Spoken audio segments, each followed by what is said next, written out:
She wakes up alone on a bench, finds this note in her hand.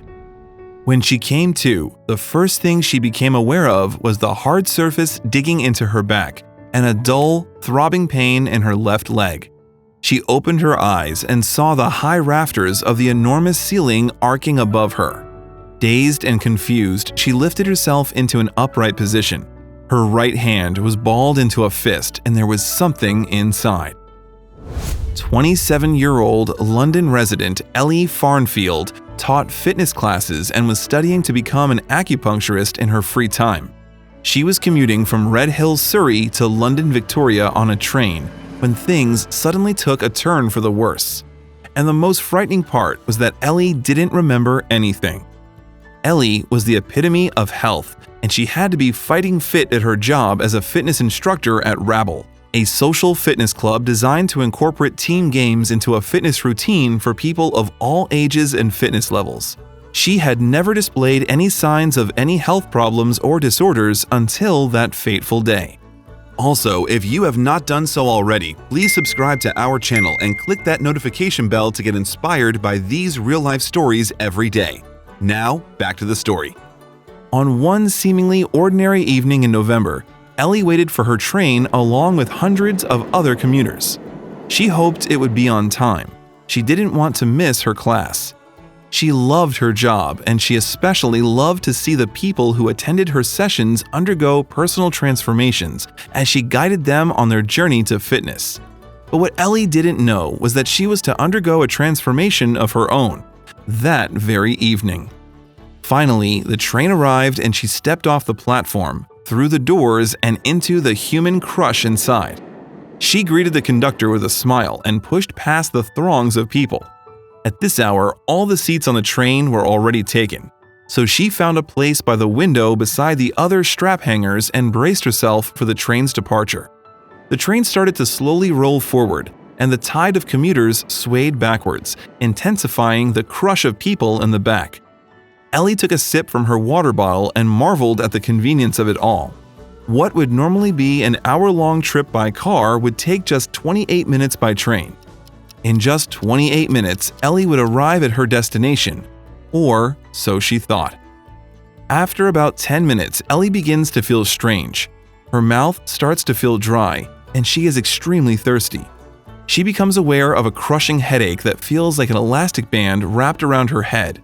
Above her ears, a tightening sensation. The sensation starts to spread to other parts of her body, and her arms start to tingle. Ellie starts to feel lightheaded and claustrophobic, and a wave of nausea rises from the pit of her stomach, leaving a metallic taste in her mouth. At first, she thought that her blood sugar was low. She knew she shouldn't have skipped lunch. She holds onto the metal railing to steady herself. There's nothing she can do. She's on a crowded train. She prays that the feelings will pass. Suddenly, Ellie's vision starts to blur and she hears a whooshing sound in her ears. The darkness in her eyes creeps from the corners, growing larger and darker. She tries to fight it and thinks, "I can't pass out on the train. No, no, no!" Over and over again until the blackness comes and she's falling. She doesn't know how long she's been unconscious for. Days? Hours? She becomes aware of the weight of her own body, an immovable dummy made of flesh and bone. She concentrates and feels herself fall back into herself and opens her eyes. She's alone, lying flat. She lifts herself into an upright position and opens her right hand, and something falls out. Ellie immediately scrambles for her phone and purse, hoping and praying that nothing has been stolen while she was unconscious. Relief washes over her as she sees that everything is there. She immediately scrambles for her phone. 20 missed calls. She looks at her call log and sees that 14 outgoing calls have been made, but she doesn't remember making them. Then Ellie looks down and is startled to see that 2 paper objects have fallen out of her hand. She leans over carefully and picks them up. One is a crumbled piece of paper, and on it is a note, scrawled hastily in blue ink. What happened to her?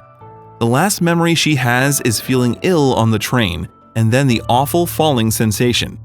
A feeling of dread washes over her as she starts to read. "Eleanor, I hope by the time you read this, you are feeling better." Ellie continues with eyes wide in disbelief. "You had a seizure on the train and I took you off.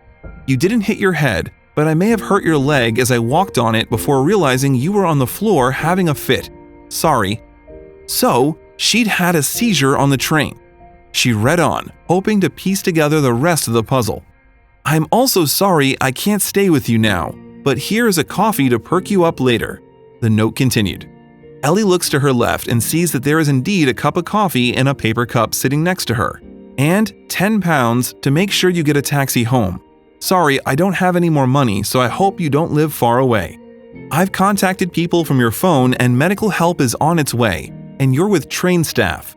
Wishing you all the best and a quick recovery. Love, Tom." Who is Tom? Does Ellie know him? Why would a stranger be so kind to someone he's never met? It was then that she realized just how lucky she was to have a guardian angel looking out for her that day. "I was very confused. Then I saw the note and the money and felt quite emotional. It was such a thoughtful thing to do," Ellie recalls.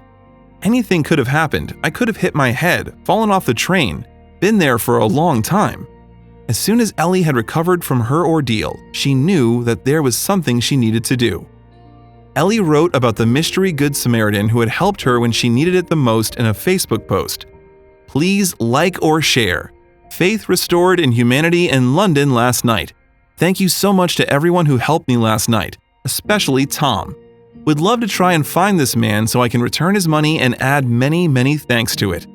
Since Ellie posted her heartfelt message, the story has gone viral, with thousands of people sharing it in hopes that the mysterious Tom comes forward. Everyone thinks Tom is great. There have been lots of speculation about who it might be, what he does, and what he looks like, and friends shotgunning him as their future boyfriend, Ellie said in an interview. When asked what Ellie will say to the man who helped her, she replied, "I just want to thank Tom for his help. I'd tell him, 'You're a star and I really, really appreciate it.' I'd also like to return the money. There is something really lovely about the kindness of a stranger. If I meet him, drinks are on me." So, did Ellie ever find him? Unfortunately, even after 4 years, the mysterious Tom has not yet come forward. Ellie even started a campaign on Twitter called #FindTrainTom in the hopes of tracking him down. But it seems the elusive Tom wishes to remain anonymous. A spokesperson for Southern, the train operator of the train Ellie was on that fateful day, acknowledges Tom's act of kindness.